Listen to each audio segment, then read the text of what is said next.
হিমন্ত বিশ্ব শৰ্মা ডাঙৰীয়া হেংদাং অসমীয়া জাতীয় জীৱনৰ স্বাভিমানৰ প্ৰতীক, আহোমসকলৰ স্বাভিমানৰ প্ৰতীক, লাচিতৰ সহ্য বীৰ্যৰ স্বাভিমানৰ প্ৰতীক হেংদাঙক আপোনাৰ নিজৰ ৰাজনৈতিক ভৱিষ্যত অন্ধকাৰ দিশলৈ গতি কৰাৰ সময়ত আৱেগিক কৰি এই হেংদাঙক লৈ আপুনি ৰাজনীতি নকৰিব, অপমান নকৰিব।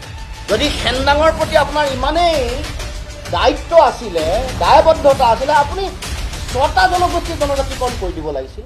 আপোনাৰ নিজৰ সংকটৰ সময়ত অসমীয়া জাতিটোক আপুনি সাঙুৰি নল'ব, অসমীয়া জাতীয় জীৱনক সাঙুৰি নল'ব। দুৰ্নীতিগ্ৰস্ত এগৰাকী ৰাজনীতিবিদৰ গাদী ৰক্ষাৰ কাৰণে অসমীয়া জাতি, অসমীয়া জাতীয় জীৱনৰ স্বাভিমান এইবোৰক সাঙুৰি আৱেগিক ৰাজনীতি নকৰিব, এই কথা আপোনাক সকীয়াই দিব। হেংদাং অসমীয়া মানুহৰ স্বাভিমান, লাচিতৰ সহ্য বীৰ্যৰ প্ৰতীক, ইয়াক লৈ ৰাজনীতি নকৰিব, ইয়াক লৈ আপুনি অসমৰ জনগণক আৱেগিক কৰি নুতুলিব, সকীয়াই দিব।